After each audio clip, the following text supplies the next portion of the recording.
What is going on, everybody? Another conversation with Jason Destiny. Today we are joined by Carl Wayne Bishop himself, Sean Whalen. Sean, how are you doing? I'm doing well, but I have never been introduced as Carl Wayne Bishop. You're showing your hands. You're showing your hands. I did not know you're that's one of a little trivia there. My wife says I look the handsomest in that movie because of my kind of rugged good looks. That was one of my favorite comedies when it came out. I saw it like 6 times in the theater when it came out. Wow. Yeah. I have a good story about that, which was after the milk commercial, everybody wanted me to do face stuff, right? A lot of funny face acting and things like that. So I know that's why I got jury duty. And so then I thought, well, if that's the thing, I'm going to lean into it, be the mystique. And I said, that's great, as long as I'm quiet the whole movie. Well, they loved what I was doing at the studio. And they said, we want to add another scene with you. And at that point in my career, I was like, of course, we said yes. They did the deal, and then they sent the scene, and it was the conjugal visit scene. And I was so depressed. I hated shooting it. I hated doing it because it ruined everything that I wanted to do with the character. It just made him normal and stupid, and it just really depressed me. And come to find out, as people love that scene more than any other scene in the movie. And it literally, like, it's kind of people like, how was it? It kind of soul crushed me. And I went, all right, it's just another gig. And I was sad about it. And everybody loves that scene. So what do I know? You know what I mean? Funny how that works sometimes. Isn't that wild? Like I kind of go, I can't blame anybody, But I mean, isn't that one of your favorite scenes in the movie? It is, actually. Yes. But see, my point was I wanted to be silent and mysterious the whole time. So you never really knew. Do you know what I mean? Mm-hmm. That I wanted to keep it gray the whole time. But again, that's showing that I don't really know what I'm doing. Because that's literally people's favorite scene. Same thing in Employee of the Month. Like, my guy farts are allowed, and people go, oh my God, would you fart? And it's like, my guy would never fart like that. The way they set up my character, he would never do that. And so but I wasn't at that point in my career. Now, if I was now in my career, I go, no, I'm not doing that. You know what I mean? I'd say that doesn't work for the character I had. It's kind of like when I did Never Been Kissed with Drew Barrymore. There was a scene that my guy had a booger, but they said, whatever thing you want as your character, you can do. And so I thought, I want to do the Wall Street kind of badass guy with the spiked hair and and when Drew said, well, we don't want to shoot the scene with the booger, right? And the director goes, well, we need to. And she goes, no, you don't. Sean did this work. This guy would never have it didn't work for the character. So she defended that, and we never shot that because she said, if we put that in the footage, then the studio might see it and like it and ruin all Sean's hard work. So I love that. It was amazing. Yeah, it was amazing. So it is very funny, like what you do, how you feel about it, and then when you put it out there, you don't know what's going to happen. You know what I mean? Mm-hmm. Right. But yeah, people love that scene in Jury Duty. I get deep fry your ass people say it to me all the time, and I'm like, oh. What made you want to be an actor? I think I was the youngest of 4. And I didn't want to do chores, so I'd entertain my siblings. And I was small, but I had a lot of energy and confidence. And I think the main thing was I just loved to make people laugh. I think that was the main thing. And then in 5th grade, I directed and starred in a version of Rumpelstiltskin I saw my 5th grade crush in Paris. She lives there with her husband, and she was like, "Why did you put me in that play? I'm not an actor." And I was like, now I realize I cast my crush as the lead in 5th grade. And she's like, "I wasn't that good." And I was like, I guess guilty as charged. But when I came out to do the curtain call, I'll never forget, like, sliding out there with my little Rumpelstiltskin socks and hearing the whole school go nuts, and me going, "Wow, I like doing this, and they like watching me do this." So that was the first real seed. And then, I was definitely doing skits and performances in junior high school. And then in high school, I really kicked in and did a lot of stuff. And it was, it's like I found my home, I knew this is what I wanted to do. I loved doing it. I wanted to get good at it, and I think, and then, so in high school really kind of solidified my position, because I directed I directed something, I acted in something, I did community theater, I did comedy, I did drama, I did it all.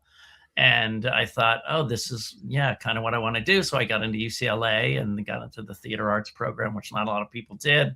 And I didn't even know how selective it was, but it didn't really strike me as well as I did. I got into a play really early with Daphne Zuniga from Spaceballs and Melrose Place, and I got a lot of heat in the good way, but it was too much for me. I was 18. I just came from Maryland, and it was very overwhelming. I also auditioned for Eric Stoltz's part in Mask, not The Mask, but Mask. But it was so overwhelming, and I was freaked out. So I took a few years off, and then I got into Groundlings when I was, probably settled in my own skin more. And then in Groundlings, I loved it. I mean, it was everything I wanted: writing, comedy, the whole thing. And then I had to learn how to do more serious acting because I couldn't do auditions. So I got a real theater at Playhouse West, and then I got an acting coach, and that and it's amazing because my number one thing is comedy, hands down, but I've probably done more drama and horror than I have comedy, probably. So I'm glad I learned how to do drama. Speaking of horror, like, your first movie role was People Under the Stairs with Wes Craven. That's pretty miraculous. And that's another one that I loved growing up. And I saw something online about how you didn't realize like how popular that movie was until like internet culture came around. Yeah. What was that experience like working with Wes, who was a legend at the time? It was but here's the thing, like, I wasn't that was the reason I think I was successful in my early days, is because I didn't know anything. I was just having fun. And because I was having fun and not looking for results, not looking for, making it or anything, I was just having fun. I didn't know. I mean, I knew who Freddy Krueger was for sure, right? But it was just a movie. It wasn't like, oh my God, Wes Craven. And remember, Wes Craven wasn't that Wes Craven then. You know what I mean? Mm-hmm. He had just done Freddy. You know what I mean? Well, that's not true. He did Freddy, Hills Have Eyes, and stuff like that. So he was definitely big in the genre, but I didn't know that I wasn't deep into the horror production side of it at that point. I loved horror as a kid with my monsters and stuff like that. So I had gotten an audition, and I thought I'd played Renfield in high school, and that helped me inform who Roach was. Renfield is in Dracula, and it's kind of the same kind of vibe. They're stuck between a rock and a hard place kind of thing. And my coach helped me get the depth, and I went in there and I crawled around Wes Craven's floor. All my graduate student, all my friends who had, gotten their masters in business, they're like, oh, I have to sit in these interviews with suits and my resume and this and that. And I go, well, I was crawling shirtless around Wes Craven's carpet, crying, hiding behind his chairs. So that's my interview. And I got it pretty quickly. Like I got it as soon as I got home. Within the hour, they called and said, "You're the guy." And it was perfect because I was in my Playhouse West phase. I was learning acting, and he really liked actors and he really liked them to explore. And I don't remember him giving me a ton of notes. But I remember going to him with my death scene and going, "Look, I really want to be sad, but then be obviously, encouraging when to get Fool to continue without me." And I said, "Okay, so I'm going to start to prepare." And he goes, "I love that idea." So I don't know if you recall, my big scene was in a furnace, and so I was sitting by the set and I went around the corner and I started to prepare, and, I'm sitting there crying and messed up, and the makeup people, because they were used to seeing me cheery and, fun Sean on the set. Right. And then they came over and, we're like, "Is he okay?" And Wes blocked everybody and goes, "He's working. Give him his space to work." So he was just chill, mellow. It's very funny. I always think of him and Rob Zombie as the same. Rob looks like he could be into horror with the way he looks. Wes looks like, that uncle who teaches you how to do origami quietly in the corner while everybody what I mean? He was so mellow, but they're very similar. They're very chill on set. They run a very casual set, which was great. And he had a great sense of humor. One time I was, doing a scene, and it was after the shotgun scene, and he goes, come here, look at this. And you hear me going, "Oh shit." And he goes, "You can't talk." So they gave me, I asked for the tongue that I used for the one shot, and I kept it in the entire movie so that I could just be free and talk, but you can't understand what I'm saying. So I just kept that thing in the whole movie so I could never be clearly understood. And he just wanted the acting to be good. And which is crazy because in horror movies, that was never usually, it's obviously the scares and the gore and the tension and the this and the that. But he really wanted, and, I can say that it's a very strange movie. It's really, really weird, but I think the acting is pretty strong across the board. I mean, we had Ving Rhames and, so it was great. It was just, you would never think that a guy like him would be that into the acting of it, which was great.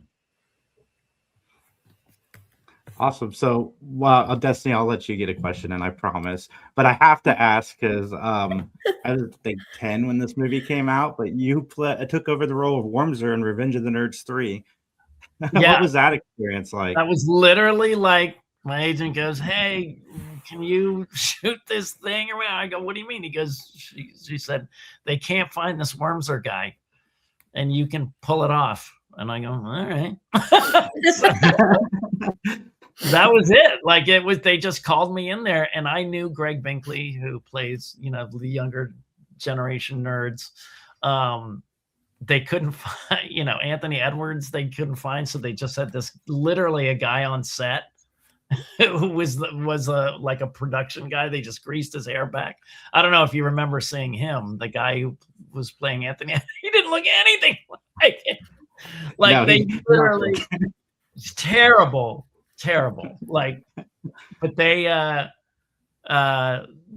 mean, it was just like half a day in and out, Yeah. Ted McGinley was lovely beyond belief. Like, everybody was great. Everyone was really nice. First time I got to meet Curtis, and like, it was great, but it was just a phone call. Yeah. Fill in. So I'm going to ask about Twister.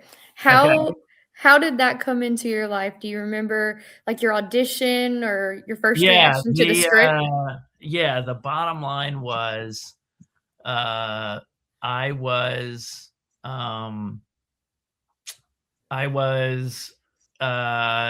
doing a lot of commercials, and the milk commercial came up. The Aaron Burr Got Milk commercial came up, and I thought someone else was going to get it. So I went in there and had a blast, messed around, and that's how I booked the milk commercial. The milk commercial, Aaron Burr, I don't know if you know what that is, but it was a very big commercial, the Got Milk commercial.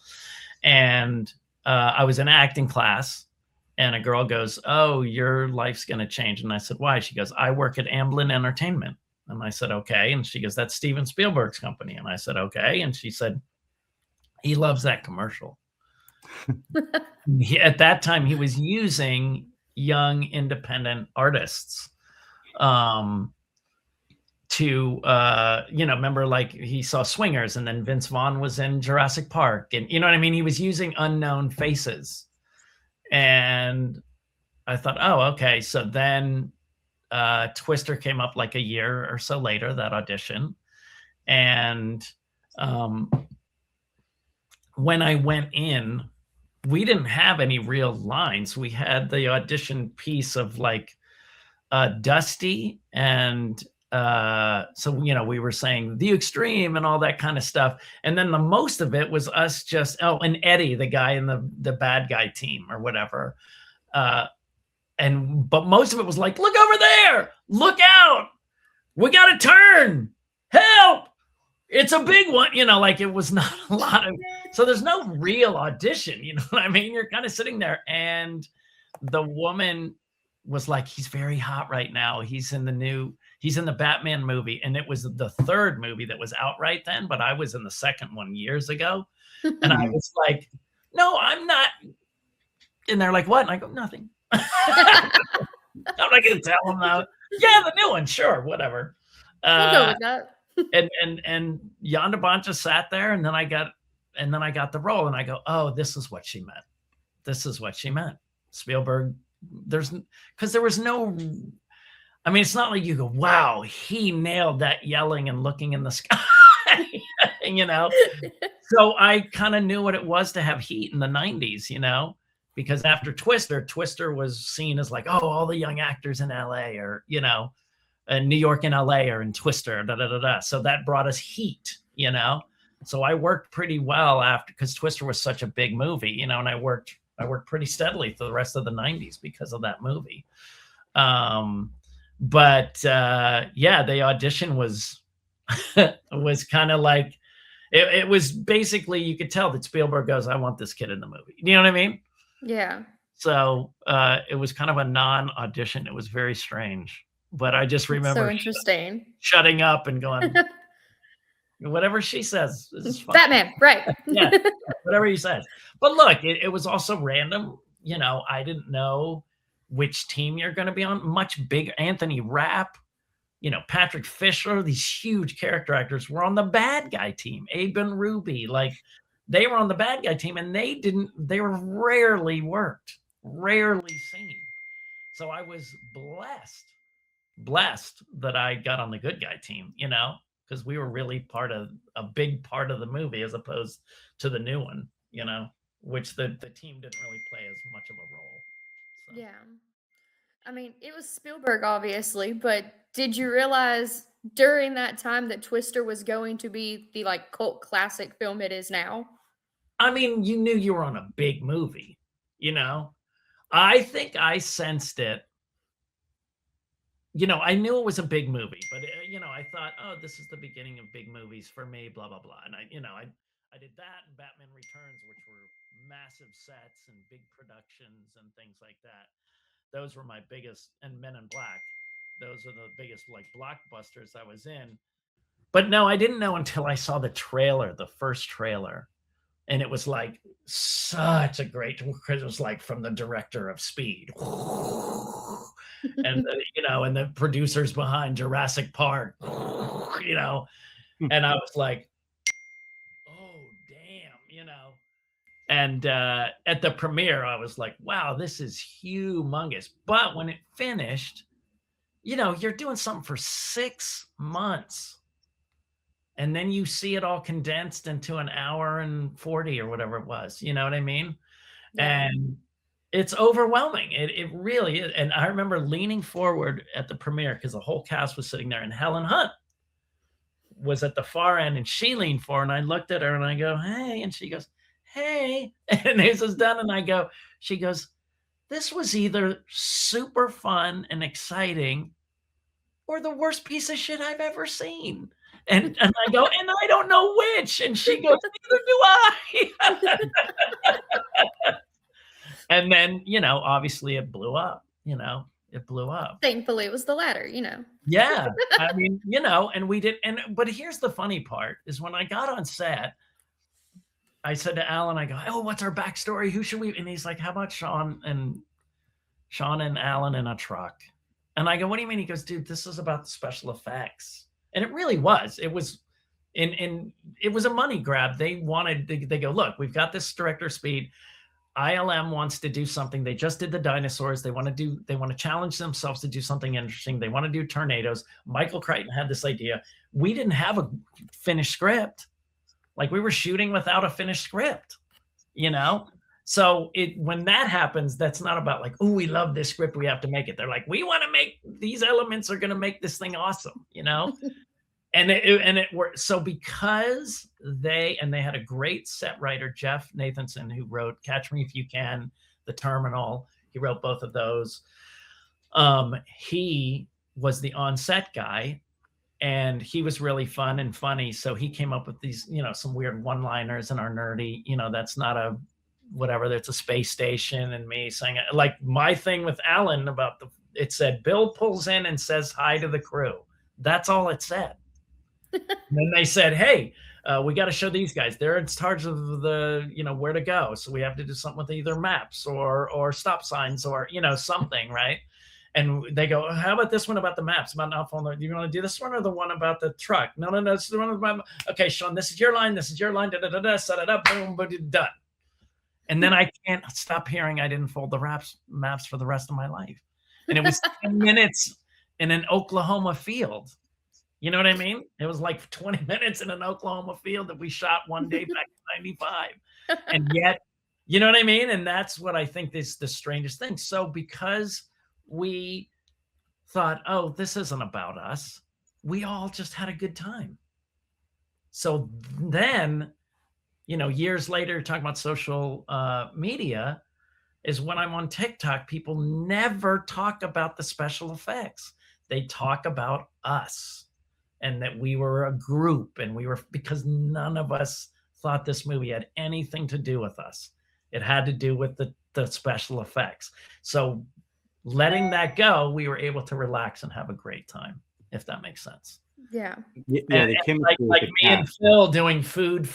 Me and Phil met each other every day and said, whoa, what's up, brother? What's up? That's how we greeted each other every day. So I love that we do that in the movie. I love that I have that with him, forever. Yeah. Because that was our thing. So we were just being kind of ourselves, which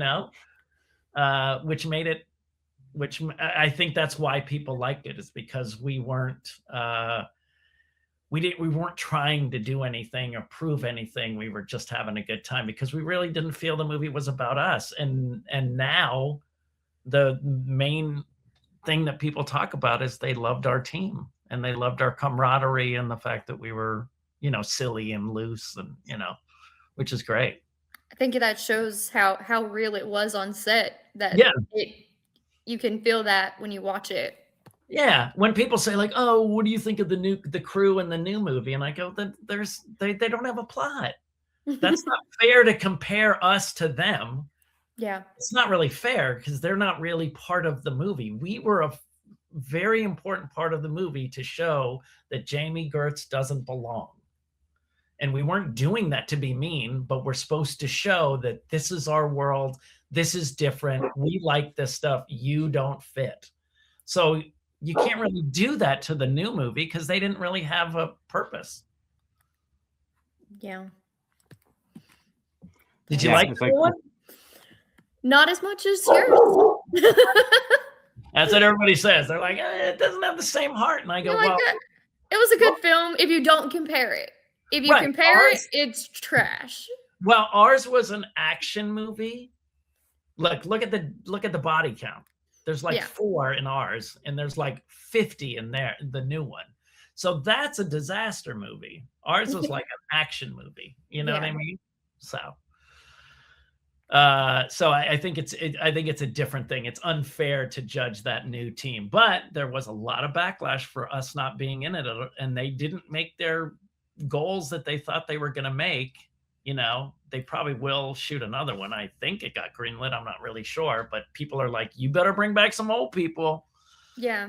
I think they fell flat there. They should have absolutely had some of the original cast in it. I've never seen a movie do a reboot that doesn't have something. Like, I was like, of course I picked the one blockbuster that they don't bring. It's wild though, because it's right there. Helen Hunt as the main actress's daughter. Like, even right. Totally do it. Like, she looks like her. Yeah. And I thought even like, oh, she'll be their kid. This'll work. And then she wasn't. And I was like, oh, interesting choice. Yeah. I thought it was strange that they didn't have any one of us, even just, even if they, stop by a place or something, I would think they would have some of us, but look, it doesn't matter. I mean, of course I would like to be, part of passing the torch or anything like that. Yeah. But everybody went back and watched. And look, when Maverick came out, Top Gun was in the top 5 rental movies. Mm-hmm. When Twisters came out, Twister was one of the top 5 movies. So I benefited anyway from the residuals, because it had a big push the last couple of years because of the movie. So the new movie. So, it works out. But it took me, you never realize these things until years later, that I was like, oh, it's because we didn't care. We were just having fun, We just thought, oh, the big money isn't being spent on us. It's being spent on the special effects and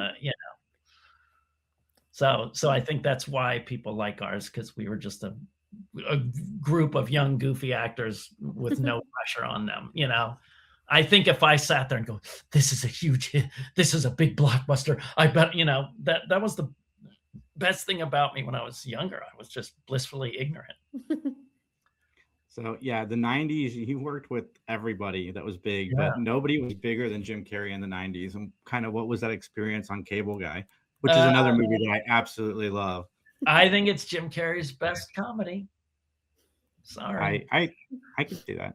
I mean, well, Dumb and Dumber's really great for, I don't know. It's hard. But so basically that was a crazy time because it came out that he was making $20 million on he was the first $20 million actor ever. And people went nuts. This was on a Friday, and I was hired to improvise the whole next week at that party scene. Since that came out on the Friday, the studio said, we've got to buckle down. We've got to trim the thing. And so Ben Stiller came up and said, I know you guys are all hired as improv people, but we don't have the money we're only going to shoot you in 2 days instead of 5. And you're just kind of being glorified extras. If you don't want to be a part of this glorified extra, you can tell me and you can sit in the back. Now, I had met Ben a couple times through Drew Barrymore. And he started going down the line and he's like, I don't want to be an extra. I don't want to be an extra. No, it goes, I don't want to be seen as an extra. Put me off camera. Put me off camera. And then he only got a couple. And then he came to me at the end and he was like, and I go, it's fine. I'll be an extra. I don't care. So I'm essentially an extra. I think when people see it, they think, oh, stuff must have gotten cut. But it did, because we were supposed to improvise and do some stuff, but because they were tightening the belt, because that article came out about Jim Carrey making $20 million, I'm just sitting there on the couch and, it's not like they shot a bunch of me and I got cut out. That's all they shot of me. So I was an extra to help Ben out. But people still recognize me from that movie.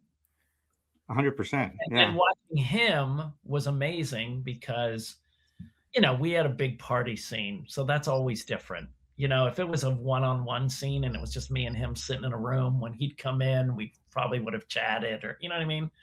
He's coming into a huge room of people. But he was very mellow until it was ready to rock and he's ready to sing. And, I was on the couch. He was literally 3 feet in front of me. And to see him explode was just exciting. He was so powerful. So I'm thrilled I did it because I got to learn, like, wow, he saved his energy. He wasn't Mr. Hey, he wasn't that guy. He saved his energy and then boom, and then let it explode when it was time. Because that song is great in the movie. Oh my God, yeah. So fantastic. Great. So great. Yeah. So I don't want to take up too much more of your time. There's a few other things I want to talk to you about. But Lost is my favorite show of all time. And you got to be on that show. And kind of what was your experience on it? Like, what was your experience in Hawaii? That was a great story too, because I was a huge fan of the show. And I knew Jeremy Davies, who was Dr. Faraday from Twister. And I was watching, him in his little boat as the island disappears. Then I got the phone call and I went there because I had done the shorts and they were the year before during the writer strike. And then they called and said, you're going to be on Lost. And I was so thrilled. And they said, you're going to be recurring. And I was like thrilled. And then I got the script and I was like, oh my God. And then they're like, then you get an arrow through the chest. And like on page 5. And I go, wait a minute, maybe and it says, and he burns to death and dies. So you're like, I'm grateful that I'm on this show that I've been wanting to get on, but you're kind of like, but I'm not really recurring. I'm like tiny in the background on this one episode. And then, you know what I mean? So you're excited, but you're disappointed at the same time. But you kind of go, I can't get disappointed. I'm on this great show, but it wasn't, you know what I mean? I thought I was going to be like 6, 7 episodes, when they tell you recurring, that just means more than one. So, but then next thing you know, like I get to set, I see Jeremy, we're talking, it's great to reunite. And then all of a sudden he gets into his Dr. Faraday and he's changing and I'm in, and then I'll go, and then I'm in the boat. So it was like 6 weeks ago, I was watching that boat and now I'm in the boat and I'm going through the television set and now I'm in the show. It was so bizarre to be on the set so quickly after seeing, the finale, because, they start shooting them in summer for fall. So that was really crazy. And seeing the beach and seeing everybody, man, everyone was so nice. So nice. It was everyone was great. And I had to do my last scene of me yelling, we need fire, whatever. They just had me do it on a loop, doing it quickly, like do it more condescending, do it more whiny, do it more angry, do it more this, So that was pretty intense, but I got it done. And Josh Holloway came up and says, like, that's the way you do a guest star, dude. So it was great. A lot of pressure, but for some reason I do very well under a ton of pressure. So, but yeah, that was really fun. It was great. You mentioned being a fan of Lost. Is there ever a moment where you like gone on set and just completely geeked out? Oh yeah. When I went to the beach for the first time, for sure. Like when I got there and I said, how much time do I have? People were just getting there. And I said, I just said, can I go down and check out the beach? And they go, yeah. And I was just walking and I walked right, of course it's always looks smaller, it always looks smaller than it looks on TV, but I was just like, oh my God. And then, it was crazy. It was crazy. So speaking of being a fan of things, your fans, do you ever have just like crazy lines or obscure lines that just kind of throw you off and you're like, how is that what you remember when fans see you? Yeah. There's some people that throw out lines from old movies or, that I'll be on a live and they'll say something like I did the Canadian La Femme Nikita, you know what I mean? Like, and somebody will bring that up or, Lab Rats on Disney Channel, where, And I was like, wow, that's a deep cut. Like, how do you know that? So yeah, they definitely kind of can surprise me with what they know. But I'm sitting there thinking they just have my IMDb up and they're just saying stuff while they're talking because I go, do you really remember that? Come on. So do you have? But now I'm on the other side of the camera, I don't know if you guys knew I was writing and directing and all that stuff. Yeah, I was going to ask you about that. Like, you've started producing as well in the last couple of years. Yeah, I did my movie Crust, which is on Tubi, and I don't know if you guys have checked it out yet. You should check it out. I wrote, produced, directed, and starred in it. It's a creature feature horror comedy. And it's on Amazon, Apple, Tubi. It's 98% on audience score, Rotten Tomatoes. It's got no bad reviews, and it's holding very steady through the last year. That means people are telling people, you know what I mean? And I made it to hopefully be a cult type movie, and it looks like it's heading that direction. So I'm really happy about that. And then my second movie, Swipe, just got picked up by a sales agent. And that's a much bigger budget. And we have Hannah May Lee from Pitch Perfect. We have Elaine Hendricks, who was just on Dancing with the Stars, as our lead. And Ray Santiago from Ash vs. Evil Dead. We have some great people in this. Sounds awesome. Awesome. Well, yeah. Sean, where can everybody find you online? At Sean Whalen Actor on Facebook, Instagram, and TikTok.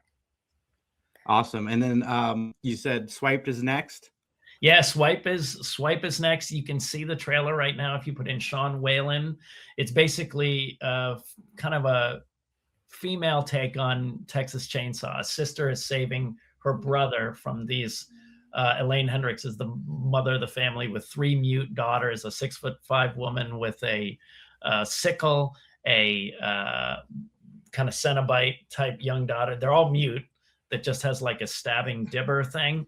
And she's quiet and she just whistles. And then we have Hannah May Lee in a blue tuxedo and a bladed dildo and wind chimes dancing around. So it's these 3 nutso sisters that men will swipe and they'll get catfished and then taken to this farm because their father was abusive and their sister got into a sexual assault situation. So that's why they have this revenge thing. And it's really cool. It's a very cool, it's like a twist on Texas Chainsaw. That sounds fun. But so like Texas Chainsaw is in the desert with men going, ah, this is in a farm. It's cold. You can see everybody's breath. Like I wanted to flip it literally, the men are loud and crazy. These women are all mute. Like it's a whole different, it's just a fresh take on that. And it's really fun. I'm very proud of it. Awesome. I'll put the link to the trailer down below, everybody. I'm going to go watch Crust. Like, comment, share, subscribe. We'll talk to you soon. Thank you so much.